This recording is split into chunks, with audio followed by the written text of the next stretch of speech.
Hi everyone, welcome to the Quipster Film Review Podcast. My name is Vince Leo.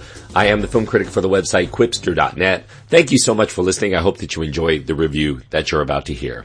If you're listening to my voice and you're wondering what's going on with it, obviously you've heard this show before. You know this is not how my voice normally sounds.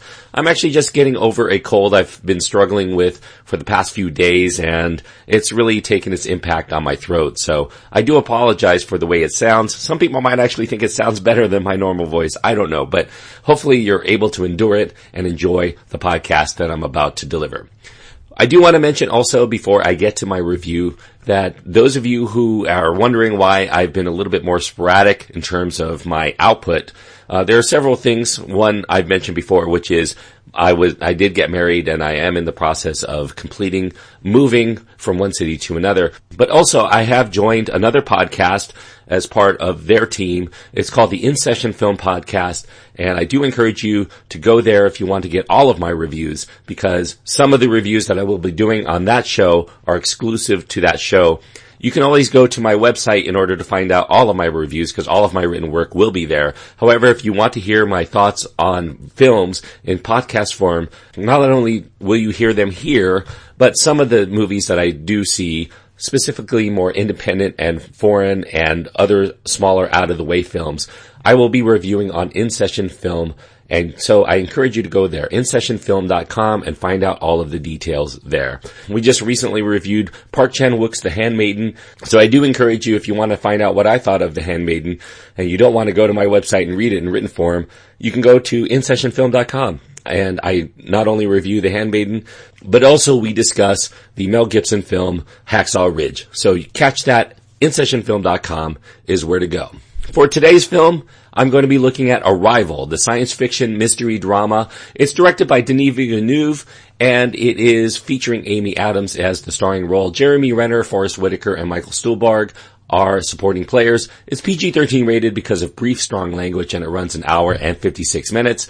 Eric Heiserer writes a screenplay. It's based on the story called Story of Your Life by Ted Chiang. On its surface, Arrival is relating a story that we've seen many times before. Alien spacecraft approach Earth. We have no idea what they want. It leads to a lot of anxiousness and tension for those of us below on how to best handle these visitors. Are they friend or are they foe? The plot itself is about 12 alien spacecraft who've descended to various spots across Earth. We see Amy Adams, an American doctor named Louise Banks. She's a linguistics professor who's visited by representatives from the U.S. military to try to decipher the alien language heard on a recording of their voices. Unable to process the language without being there in person, Dr. Banks soon becomes part of a team of scientists who enter one of the spacecraft above Montana in order to speak to these heptapods, which are these squid-like aliens who get their name because of their 7 perceptible limbs. And Dr. Banks hopes that she can glean enough from their conversation of ink symbols, both humans and the heptapods, to figure out just why they've come to our planet before the military in all of these other countries that the aliens have descended upon get jittery and determine the best course of action is to obliterate them before they do it to us. Now, of course, there's more to the story than that. We learned early on during several scenes in which we see the heartbreaking story of how Louise raised, taught, and subsequently lost her daughter to a rare disease. The hows and whys of these scenes aren't readily apparent as we get into the alien story, and yet those scenes do linger in our subconscious as we try to figure out the direct tie-in to the overall themes of the story in terms of finding ways to communicate through language. Now, while us as viewers, we're held clueless on the connection of these stories throughout most of the film, the foreknowledge does give us an additional layer of thematic material to ponder. It'll have us guessing and second-guessing just what we're witnessing as they play out until Villeneuve and Heiserer finally bring all of that to the forefront for this very resonant and satisfying union.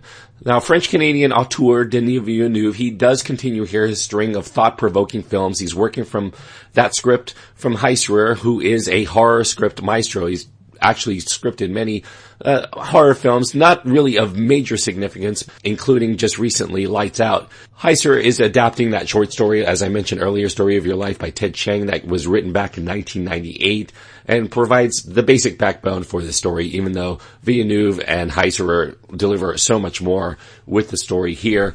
Although this is the first science fiction film in Villeneuve's filmography, it's shortly going to be followed by another science fiction film in the long-awaited sequel to Blade Runner. He does continue his tradition of challenging his audience to try to answer for themselves many of the questions that he wants us to ponder, and places most of the burden of explanation on us as the viewers, much in the way that the aliens within the film itself are willing to offer us to answer our own questions as to what we're going to do, instead of actually providing us deus ex machina solutions. Now, one of those questions is whether human beings who've squabbled with each other through time memorial, whether the smallest of tribes to the largest of nations, we continue to disagree one another, and so do we when the aliens visit, even when we're presented with concrete evidence that there is perhaps a whole universe out there that exists, and we are essentially but a small tribe of one. Perhaps cynically, we continue to have differences of opinion with one another because we don't have a unified leader or government or common language to help us all feel as though we are indeed one race, the human race. So we continue to be separate entities trying to come up with solutions and not really finding consensus. Although the plot structure of Arrival is surprisingly simple in design, the story elements and the themes are so multi-layered, it does put the viewer in the position of having to piece it all together in your mind, not only in some part while it plays, but likely for many hours or days afterward. This is not as cerebral as, say, Villeneuve's Enemy, which does not really make sense at all if you're going to try to view it in terms of surface-level literalism. But we come to find that there is a certain deliberateness to this non-linear approach that we likely are not expecting as we watch, which definitely has us question much of what we saw as straightforward narrative along the way. Now, I would be remiss if I didn't mention some of the impressive technical achievements of this film, including some very impressive and indelible visual effects that go a long way towards setting up the film's dubiousness in terms of this intent of the aliens. In particular, a major standout is the fantastic cinematography from Bradley Young. He stunningly evokes a sensation of otherworldliness through his use of light and shadows and silhouettes and fog. Also going hand in hand with those fantastic sights are the brilliantly subdued and eerie sounds from composer Johan Johansson for bringing a sense of surreal awe to the alien encounters and these otherworldly dimensions within the story. But also, he captures a lot of really good moments during some of the more emotional components within the story arc of its protagonist, Louise, and her journey through working out the importance of memory and time in determining who we all are. While the effects of this alien invasion, if you want to call it that, are global, we get a very personal story to relate to at the core of Arrival that ends up resonating resoundingly. Now, while there will likely be some viewers who come out of the experience feeling dejected because Arrival doesn't deliver on the action moments that many big-budget alien encounter films we've come to expect over the years, or because it does require some pretty deep thought and some introspection in order to understand that something viewers don't really want to expend a lot of time and energy to delve into, some viewers anyway, those who appreciate and who enjoy cerebral science fiction, I think that Villeneuve has certainly delivered one of the better films of its ilk in recent years.